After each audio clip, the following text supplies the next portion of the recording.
everyone. Welcome to the very first interview on my new series, Unapologetically Original, on Instagram Live.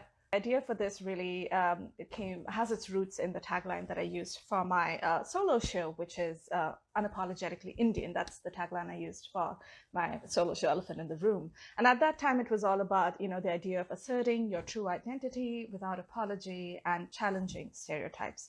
And, when I started teaching workshops about solo work and the creation of solo work, it sort of morphed into an idea of being unapologetically original and writing from that place of truth.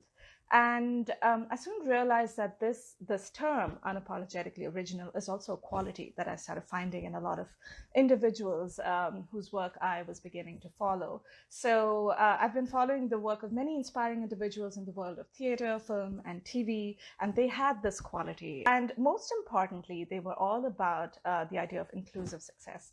Not only were they agents of change in their own lives, but also in the lives of others. So my first guest on this interview series is a perfect example of someone who has this quality and incorporates that in the work that she does. So today we're meeting Lavina Jadhwani, who is an incredible director, adaptor, and advocate based in Chicago. Oh, hi, Lavina.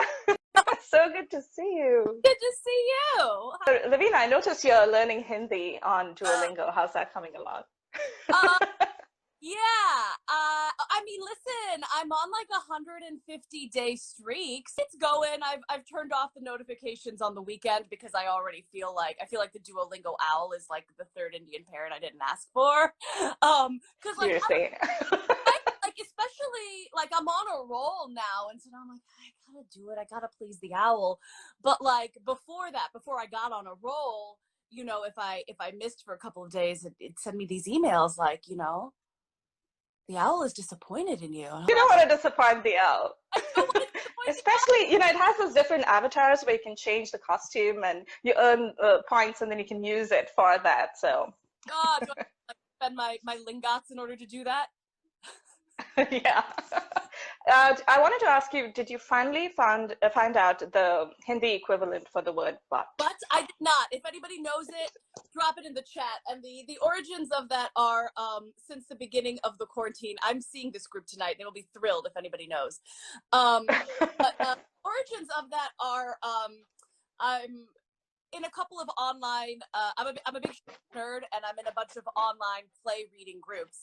And groups my friend Tina Munoz Pandya is in, and she did the incredible task of counting how many times the word but and how many times the word taint was used in every Shakespeare play in the canon.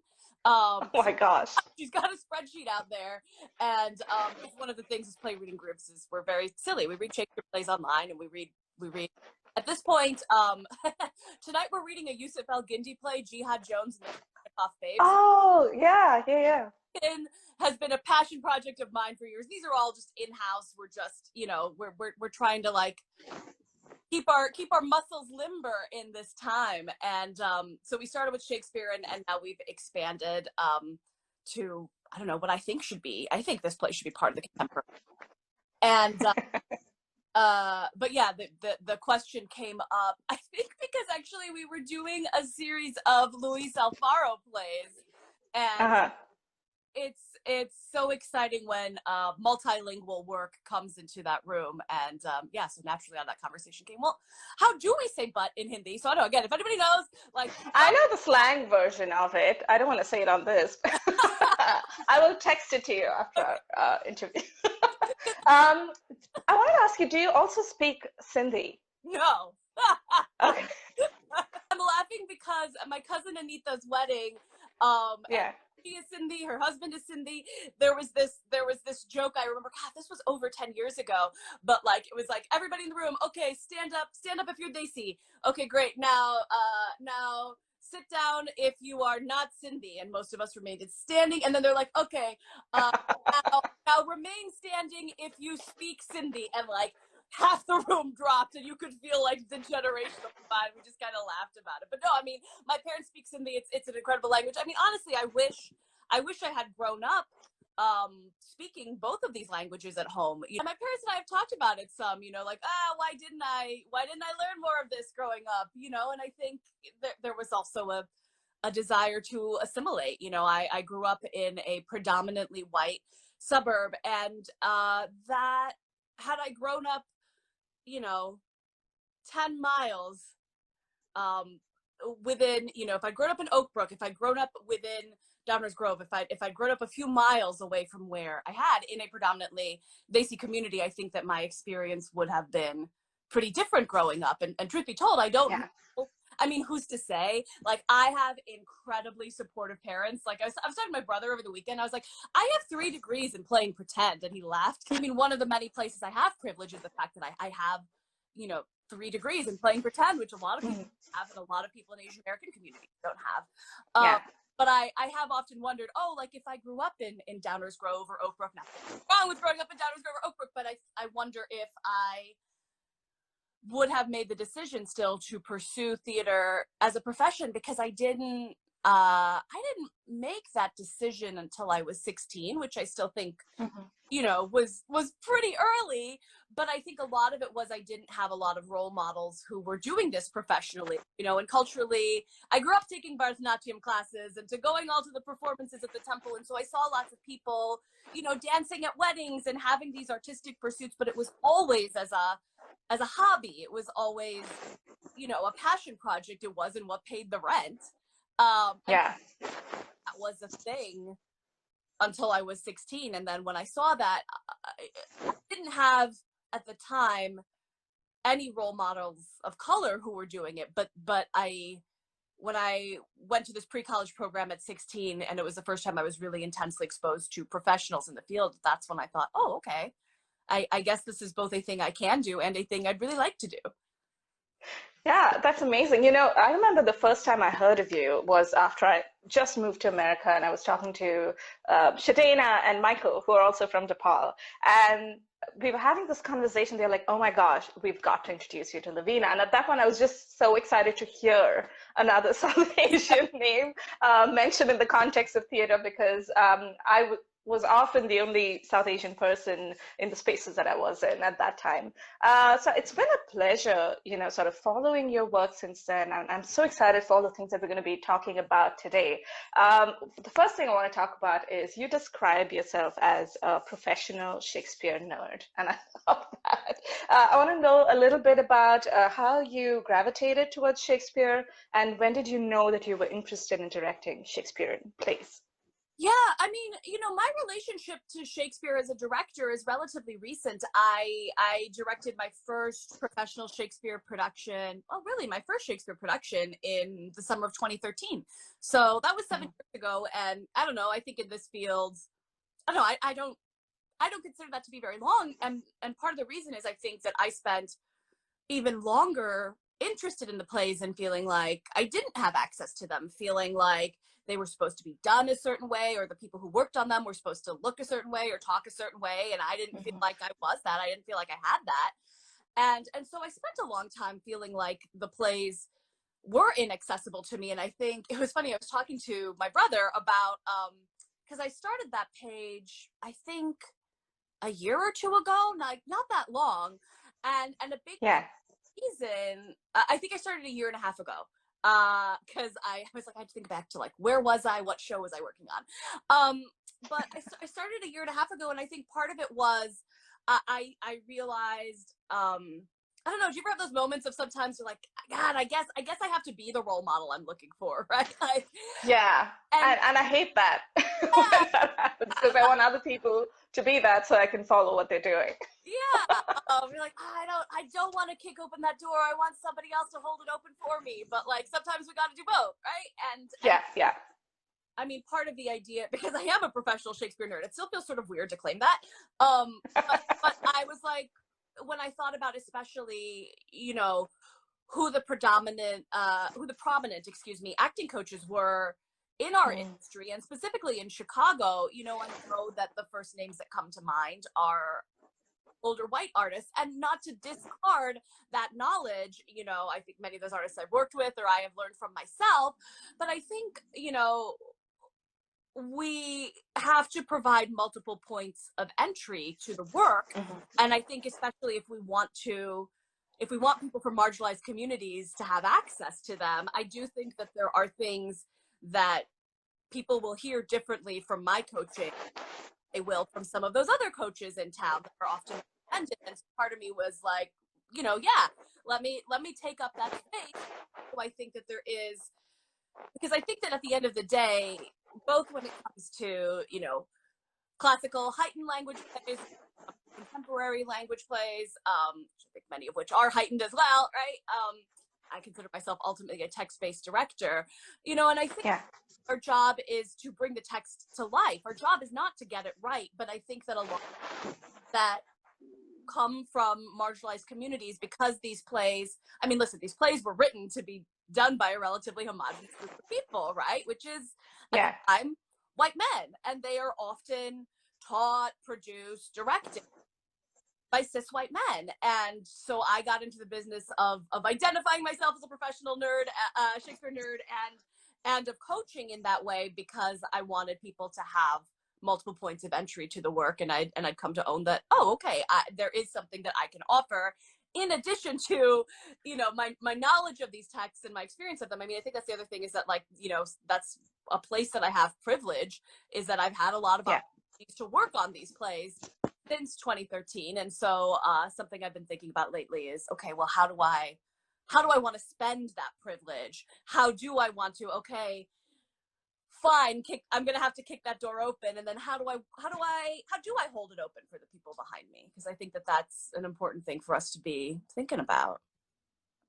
I love that. And you've recently created a guide in an effort to dismantle anti-Black language, which is quite predominant in Shakespeare. I wanted to ask you about how this idea first came about and what went into compiling this list.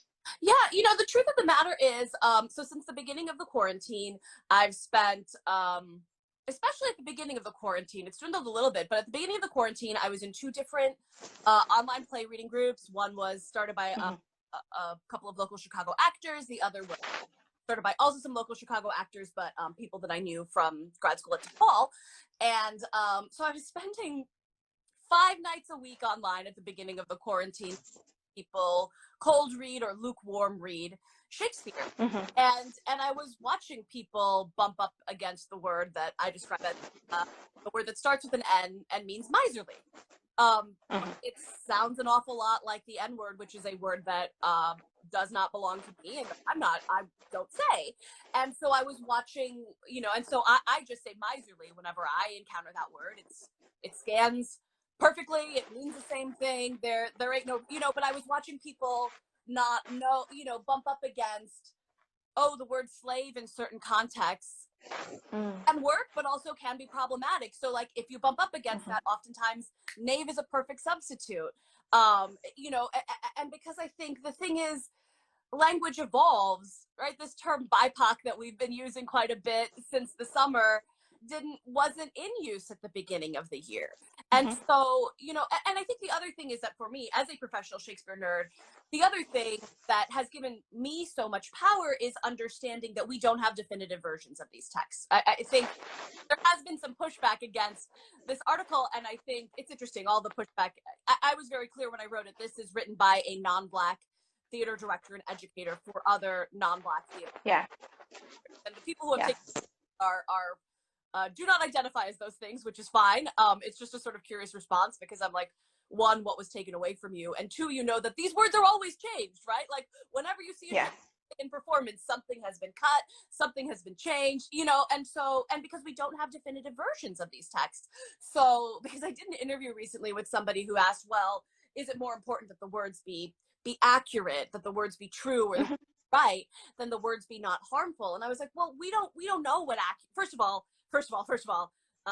that's a binary question, and this idea that we have to choose between the work being good or right and the work being inclusive, like, that's nonsense, right? That binary, that's a false binary. So, like, and part of the reason it's a false binary is this idea of, like, what is accurate Shakespeare? Like, what is that? We don't know that. And, like, why are we obsessed? I'm not obsessed with that. I wouldn't have been in the audience of those plays.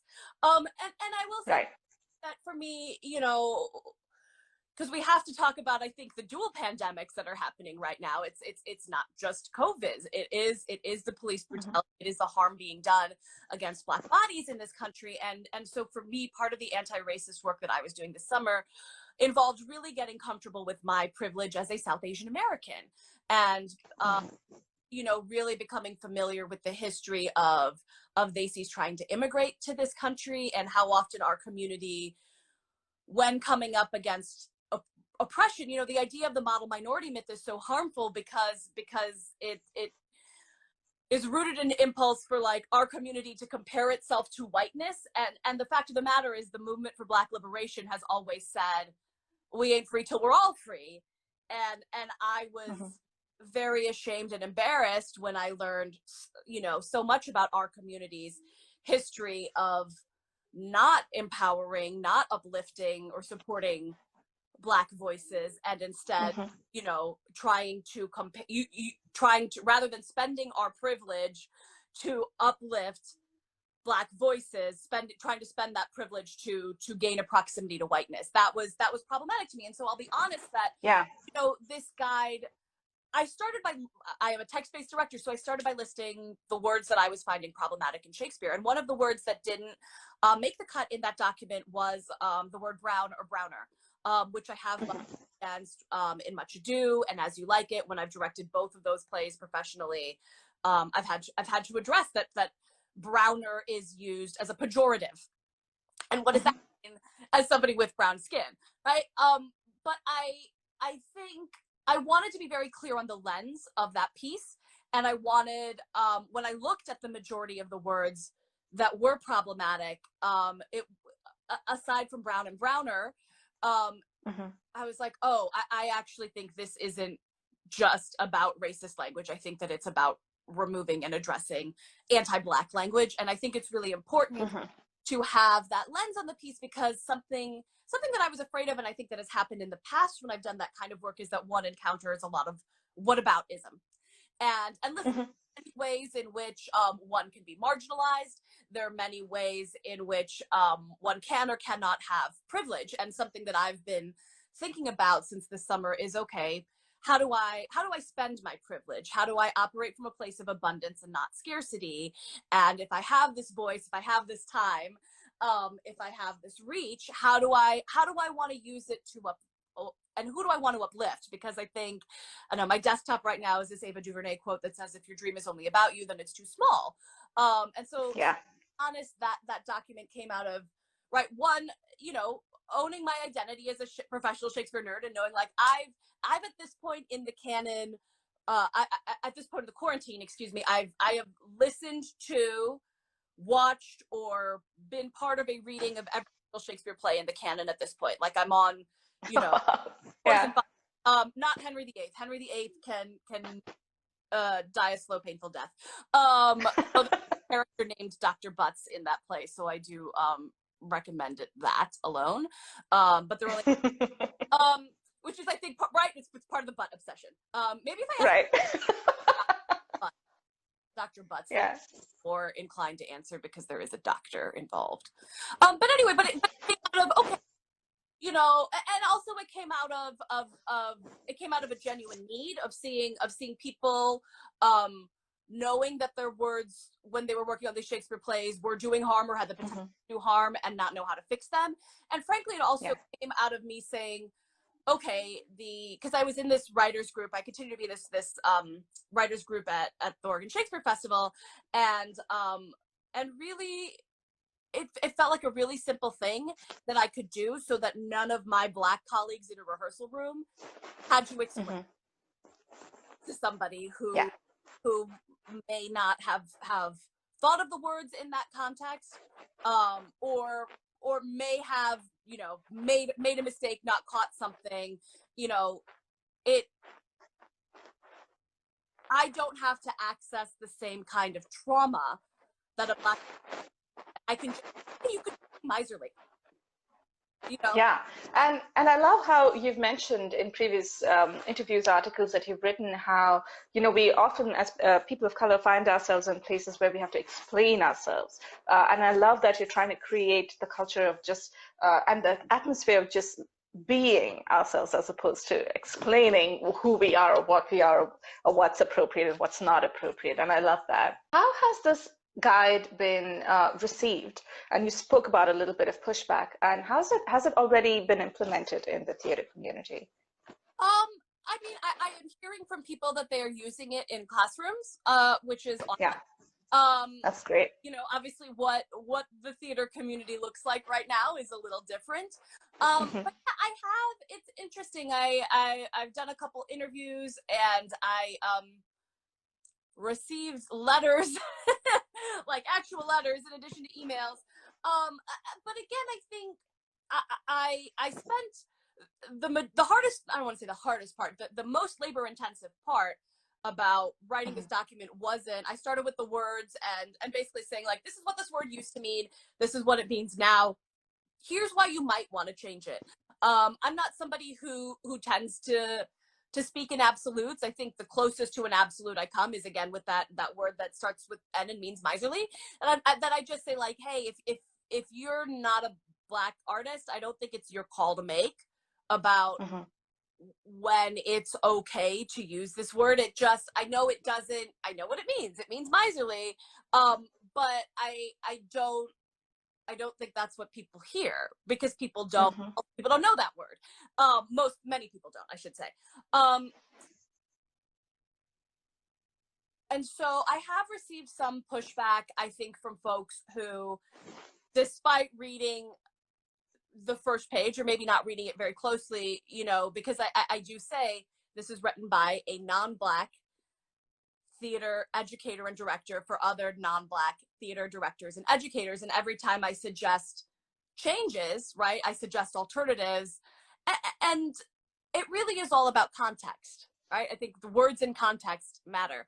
And so it's interesting that I think the pushback has come from people who I think don't acknowledge the context in which this document was, because the pushback has not come from theater artists, really. Yeah.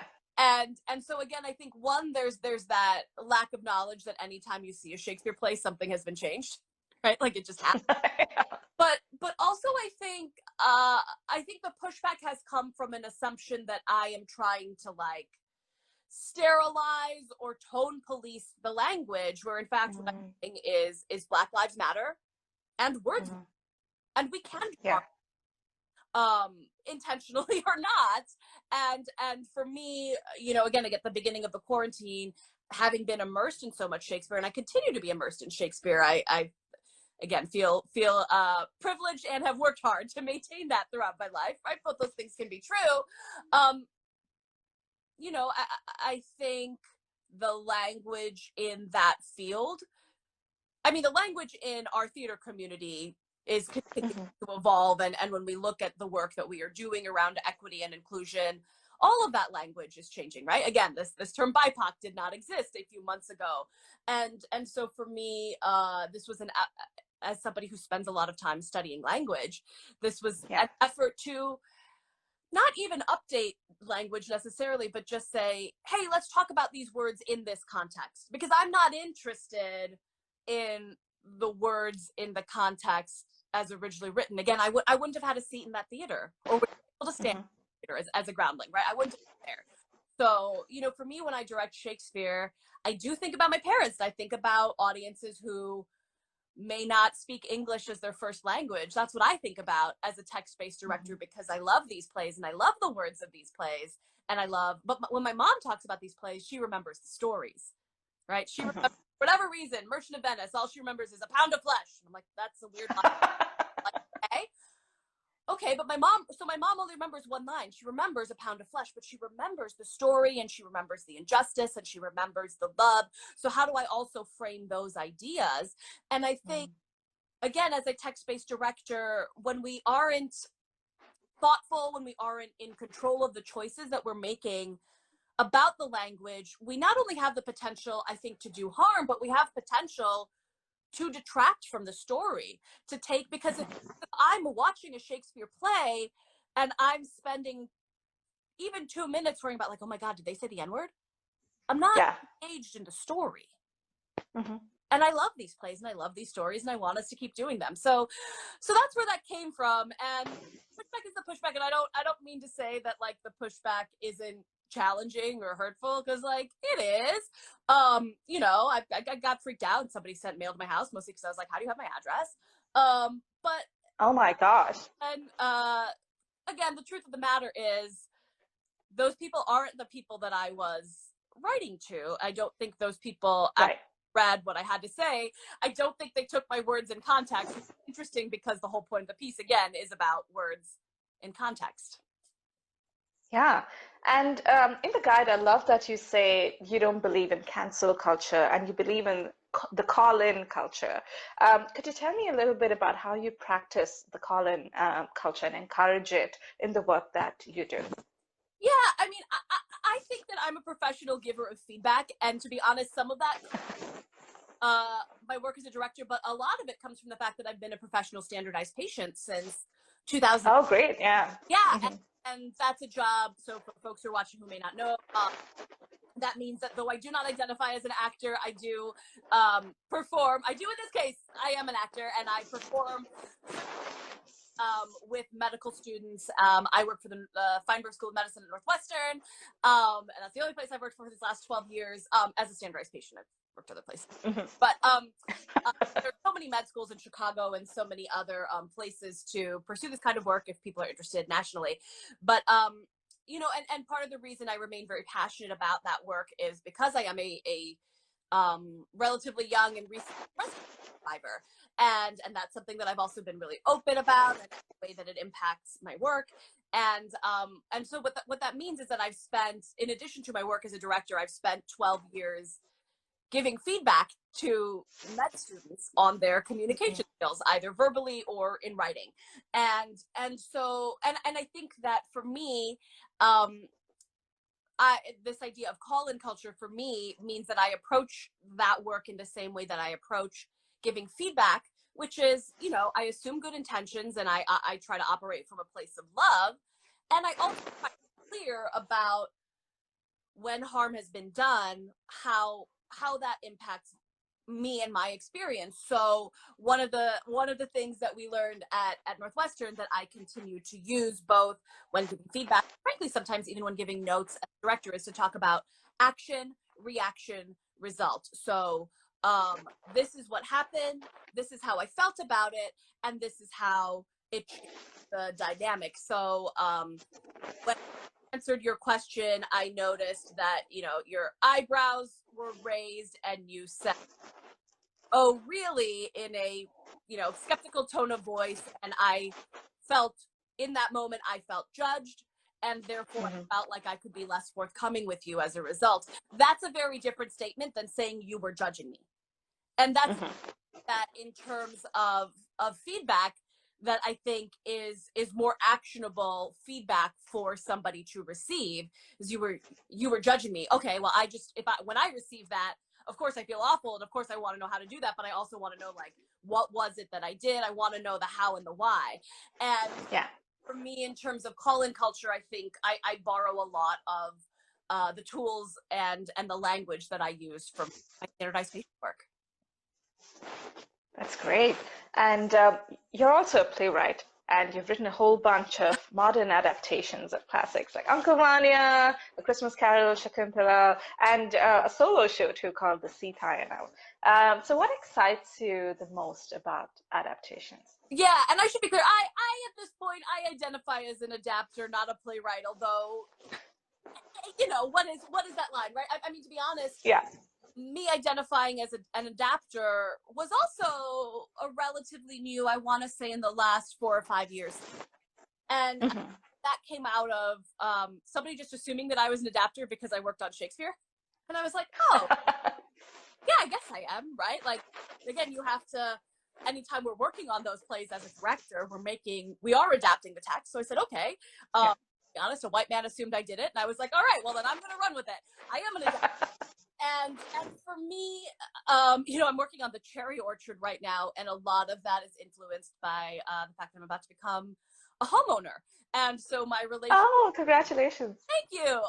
We close on the 19th. But like, my relationship to this idea of property and having property, Mm. especially like having property as the child of immigrants. I mean, my parents could not be prouder, and what does that mean in terms of, my relationship to the American dream? Because it's so funny, because I assumed it was inaccessible for so long. Mm-hmm. And I think much in the way that these plays felt inaccessible for so long. And so, it's different when I'm approaching the Chekhov right now. Um, to be honest, because I was thinking about it last night. I was like, what am I doing that's so different? And the truth of the matter is, I mean, one, I do think, Paul Schmidt says these plays need to be retranslated, adapted every 10 to 15 years, because language changes. And he does sort of make a joke about, like, also, I'm trying to keep, adapters and translators in business, of course. But I do think part of it is, right? Language, these plays were not written in English, and language changes and context changes. Mm-hmm. But I think the big difference for me, I'll be totally honest, well, in terms of my goal, I don't know that I could be totally honest in terms of like how one receives a text as an actor. So again, I do not primarily Yeah. one. But I think the big thing is when I adapt, I assume that every role is played by a person of color.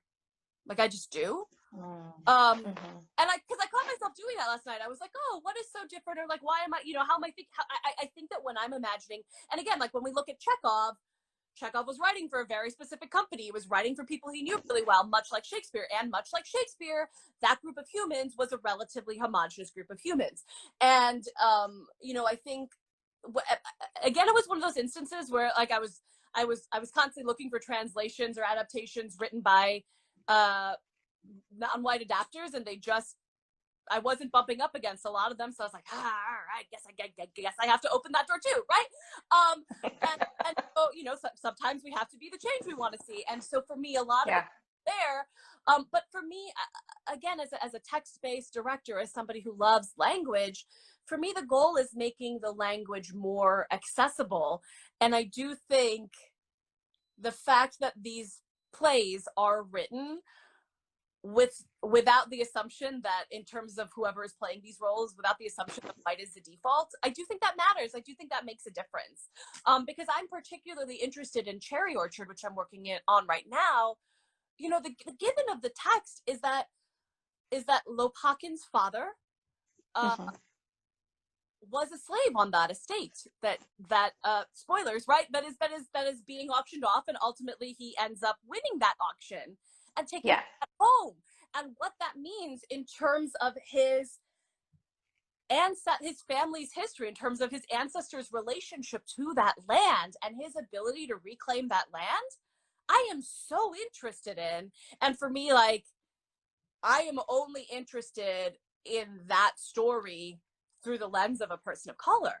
And Mm-hmm. that isn't to say, whoever picks up this version and decides to direct it, they can make whatever choice they want to make Yeah. that. But I think it's in the language, and it's in the text, and I do think it's never explicitly named, because Chekhov didn't name that. But I have Right. you know taken a pass at this story with the language being lifted through that lens. And I do think that makes a tangible difference, even though it is kind of an intangible thing in the language. Yeah, and you mentioned in a recent interview that when you directed As You Like It at the Guthrie main stage, audiences didn't just come to see, let's say, Shakespeare's work, they wanted to see what Lavina Jadhwani was going to do with it. So what is your process as a director when you're approaching, let's say, a contemporary new work versus classical theater? Yeah, and I want to be a little clear about that quote, because I felt like it got edited a little strangely. So, Okay. well, because my thing is this: I had a professor in undergrad who used to somewhat hyperbolically say, "Oh, any theater company with the word Shakespeare in the name is essentially a cover band." But you know what I mean? It's like and listen, some people who came to see that play, it may well have been their first Shakespeare play, or their first As You Like It, and so Yeah. the way that I'm thinking about my parents sitting in the back of the house, I was thinking about those people as well. But I was Mhm. also aware that for some people, this wouldn't be their first As You Like It, or this wouldn't be their first Shakespeare. And so I do think you know, they want to see what I think, and I think that's what's exciting to me about working with both old plays and new ones. And I think how I got into adaptation was understanding that, it isn't about getting it right. It's about bringing the text to life. It's about bringing my voice. It's, you know, I teach this and I coach this all the time, but I think again, it's easy for us to forget that, like, the truths of the text and the truths of us can coexist. And in fact, I think the work is better when both of those things can take up space. But I don't know about you. I was taught, because I spent 8 years in conservatory training in this country, Yeah.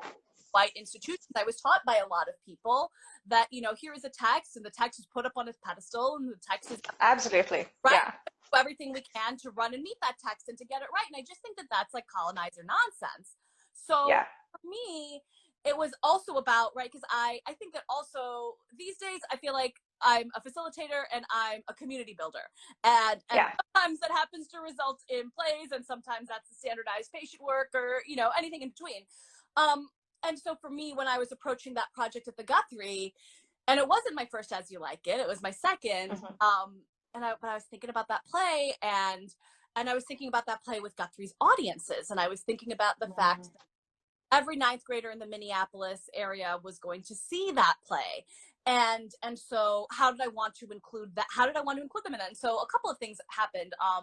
One of the things was, you know, when we were talking about the world of the play and what's happening in the text of As You Like It, there was a journey from winter to spring. There was so much about winter and rough weather. There's a song about winter and rough weather, and then there's a song in Act 5 about the springtime, the pretty, pretty ring time. Okay, so what is that transition from winter into spring, and where are we? You know, for me, it started with thinking about what is a Midwestern winter, and knowing that the Guthrie is this major Midwestern institution. I wanted Midwestern audiences to be able to see themselves in this transition from winter to spring. The other thing that happened, because I was interested in young people being able to see themselves in the work, and introducing, you know, the idea that I here's what I knew. I knew that play ends with a quadruple wedding, and that the text as written, that all of those those 4 couples are all heterosexual couples, and that didn't feel like an ending I wanted to put out on the Guthrie's main stage in 2019. It didn't feel inclusive enough. And so I knew that was a goal, and I also knew that, and I had done this in the past, that I was really intrigued in the idea of having a femme actor in the role of Touchstone, because I like what that does in terms of the relationship to that character, proximity to Celia and Rosalind, and why those 3 choose to run away together. I think there's something about, like, and the other thing is, right, because I believe in identity conscious casting, and because I am a former casting director. I mean, here's the other thing, right? We were open on certain roles in terms of, you know, I went into the casting process knowing some things about identity, and knowing some, and not knowing lots of things, and knowing that a lot of things depended on context, right? For example, I knew that I didn't want both Rosalind and Celia to be white, and honestly, part of that was like, I'm a woman of color directing the play. I want one of these, you know, main love stories I want to have an into, right? And thought that both of those actors identified as people of color, and those were the best actors for those roles. And the best Touchstone in the Minneapolis area, because the Guthrie has this commitment to hiring or auditioning Minneapolis actors first, which I strongly believe in and agree with. You know, the best actor in the Minneapolis area is an actor I'd worked with before, Sarah Agnew, who is one of the funniest human beings I know. And so we cast her as Touchstone. And then the conversation about that relationship with Touchstone and Audrey evolved from there, you know, and the way that we talked about her relationship to Rosalind and Celia. I had some thoughts, but basically what, you know, those actors I landed on was like, oh yeah, we're in this like really oppressive male patriarchal regime. Again, I think that's in the text, right? With Duke Frederick, with this wrestling match that starts off the play. Like, you know, we wanted that to feel gross. And lean into the idea of toxic masculinity there. And then, you know, the conversation with Sarah and these other 2 actors about, you know, what's the relationship to Touchstone to Rosalind Celia. It's like, just think she's like the cool stoner aunt, you know? So that's who they're gonna choose to, like, yes, come run away with us. Of course we're gonna take that person. So, it was text-based, but also it was identity-based. And then so for that conversation, with the character of Jaques, who we ultimately decided, and this change happened in the rehearsal room, to use they, them pronouns to refer to Jaques, because I think for many reasons, Jaques has rejected so many things about society. And so I think in 2019, again, at the time, Jaques would absolutely, reject the gender binary and would agree that gender is a construct. And then so one of the things that happened was Jaques has a very, very famous speech, all the world's a stage and all the men and women merely players. And we changed it to all the people in it merely players. And again, I think that's we didn't get any angry letters about it. What we heard was from young people who felt seen in that moment, because there were more opportunities on that stage, be it and listen, we can't tell everybody's story at once. One of my mentors, Bill Rausch, says that, and I'm not qualified to tell everybody's story, but I do think when I work on, if we're still saying canonical text, whatever it is, right? When I'm working on these very old plays, I'm trying to increase access. I'm trying to build multiple points of entry to the work, because I'm gonna have some feels about it. Because I actually, it's the quote that it was like making the rounds in the Guthrie, and it might be in my bedroom, but I was privileged to have access to Shakespeare and a lot of these plays from an early age, but I didn't have access, and I still struggle to find access to the work, because it often it doesn't reflect my experience.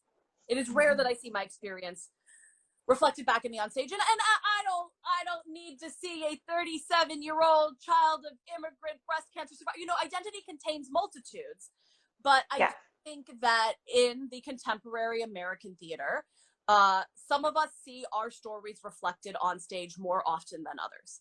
And so when I approach the work, I'm trying to increase that access. I'm not trying to kick anybody out. I'm trying to let more people in.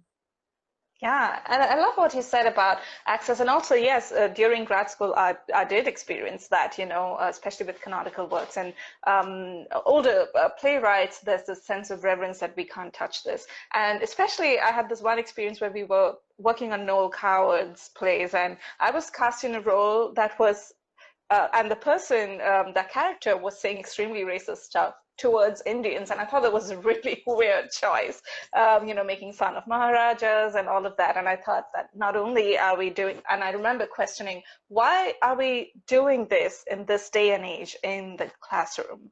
And why am I cast in a role that is, So yeah, there's a lot of things that are problematic even in academia. And there's a lot of awareness and thought that needs to go into how stories are told. And we need to be conscious of how casting has a role to play in that too. So how do you approach casting as a director? And what are some of the things that you are conscious of when you cast a role? Yeah, I mean, for me, it always comes back to story. And it comes back to story, and it comes back to, for me, beginning the identity conscious process in the casting process, and then continuing that into the rehearsal room. And again, for me, that means the truths of the text and the truths of the individual can coexist. Listen, there are things in the text that have to be true, because they're written into the text. Also, that's what's my friend, mentor, and nemesis Joe Hodge likes to say. I have a great history of collaborating with dead playwrights, and I'll be honest, that's for me. Part of my interest in very old plays is my ability to come in as a director and as an adapter and to find power and to find, and sometimes even, I don't want to say force, but alter the text to say all the world's a stage and all the people in it merely players. I do think that if Shakespeare were alive today, he would say, you know what, I agree with that intention. It's just that, right, the language has evolved. The language used to be more, although the history of they has been used as a gender neutral pronoun for a long time. But anyway, so identity conscious work for me, it begins with talking about the fact that these roots can coexist, and I think for me, talking about casting is storytelling. So something I do as a director is, when I think I've landed on who's gonna play everybody, I walk through the story of the play and I say, for example, just because we were talking about As You Like It, one of the stories I knew was that I didn't want to land on a white Rosalind and a BIPOC actor as Celia, because I think that there's this trope of like the sassy friend of color that could potentially, Right. right. And again, it depends on context and like what are all the moving pieces, in that production of As You Like It. I also knew that, and we cast a white actor playing both Duke Senior and Duke Frederick, and I had these two actors of color playing Rosalind and Celia. And so, what that meant, right, was that we were going to have a conversation at some point about, okay, could this family be biologically related? Is there a different story? With the Du Bois family, I had a Desi actor and a South Asian American actor playing Orlando. I had a Latino actor playing Oliver. And I had an East Asian actor playing Jacques Du Bois, who has we get this reunion of the three Du Bois at the very end of the play. And they all have, I was like, listen, I don't want to be blind to the fact that you are all actors of color, but very different. You identify differently racially, right? BIPOC is not a monolith. So let's talk about what that story is. Whatever the story is, it's not explicitly stated in the text that you are or are not biologically related. So like, let's dismiss that assumption for a moment, because family can look like a lot of things. But let's have a conversation about it. And that, for me, part of the reason I got out of the business of being a casting director was that we would have these conversations in the casting process, and then they wouldn't necessarily translate into the rehearsal process. And I think, and it's funny, I remember having a conversation with the director who said, you mean you can tell by watching my play whether or not I had a conversation about race or not, or identity, but in this case it was racial identity. And I was like, yeah, I can tell when people are living their full truth on stage and when people are not. I think we can tell that. Yeah, absolutely. But I think there is this spidey sense for those of us who have been asked to choose between serving the text or acknowledging our identity, which again, this binary is such colonizer nonsense, this idea that we have to choose between that truthful good work can only look like one thing. And so yeah, I mean, I think again, it's this not necessarily very tangible thing, but I think that like that spidey sense goes off for me where I can tell, oh, that person feels like they have to hide part of themselves right now, and it makes me sad. Yeah, definitely. As actors, that is one thing that we have to deal with consistently. Is having to be, yes, somebody else, but not having access to what you can bring into it naturally is I think gets in the way of totally committing to the character. There can be a lot of elitism, especially in the Shakespeare world, and it sort of comes into the voice world because we draw heavily from Shakespeare's text. How did you find your unique voice in a space that could be very inaccessible, especially for artists of color? And how did you extend that to enabling other artists of color as well? I mean, I think for me, a lot of it goes back to the very first play I was hired to direct was Twelfth Night, and I was asked by a different company to pitch that play before, and they kind of like leaned in and kind of like raised their eyebrows and said like, we'd really like it if you use your culture. And I was like, sorry, what does that mean? Yeah, what do you want? I've been there. Yeah, you want a Bollywood pitch, just say you want a Bollywood pitch. What are we talking about here? And the first Shakespeare play that I got hired to direct for a different company was Twelfth Night, and I was told, well, we're looking for a woman who is funny. And I was like, oh, I am both of those things, and the text wants both of those things. I also knew when I went into the conversation because I pitch, directors pitch often for As You Like It at the Guthrie. I knew that they were looking for a femme director, and so for me, I think I feel very lucky and very privileged that I've had, despite I think these assumptions and these doors feeling shut, or this idea that being met by a lot of people who think the text needs to look a certain way or sound a certain way. I think, gosh, The Much Ado from the Public last summer that Kenny Leon directed, that I know was making the rounds and was broadcast this summer. I watched it a couple times on PBS. Is such solid evidence of the fact that the work can be diverse and good, and that the text doesn't sound like any one thing, because I think the text work on that production is extraordinary. I think you have to have like a PBS passport or something to watch it now. I feel like I was lucky to have a lot of decision makers and a lot of allies who just like assumed I was worthy, you know? Yeah. And like, it was such a game changer for me to walk into rooms where people assumed or knew that I was worthy. And so I think the truth of the matter is I try to create spaces like that, because plays are really good if they're accessible, if they're relevant to the audience, if they're having a connection to the community. And so I think we have to stop thinking that the plays are any one thing. And I think we know this. We can both acknowledge the truths of the text and the truths of the audience and the world in which we are making the plays, right? Like, we're not, for the next few years, every production of Romeo and Juliet where Friar John doesn't get that damn letter to Romeo because he gets stuck in quarantine, we're not going to look at that moment the same for life. Like, we're not. Right. The play is not about COVID, right? But not our generation, we're not going to look at that play. We're going to see that moment differently in the next. So like, let's acknowledge that truth, and let's let that truth be a plus rather than a minus, I think. Yeah. And that so beautifully flows into the next question I had for you. You mentioned recently we're not emerging from this pandemic making the same kind of art. So what do you envision, for the kind of art we'll be making in the near future, post-pandemic? I mean, I guess my thing is this: the next time I set foot into a theater, and I want to be clear that I'm only wanting to do that when it's safe. But I do think, public gatherings when we come out of this are going to be risky. So for me personally, like, I only want to see and make theater that's worth risking my life for, because there is a risk there, and so for me, I am, and I know that, I as a freelance artist, I've had a lot of projects postponed and some have been canceled. And with the projects that have been postponed, I mean, I do have a question about, those projects that were started in a pre-pandemic world. How do we make sure that they evolve and speak to a post-pandemic world? And if they don't, maybe it's okay to discard them.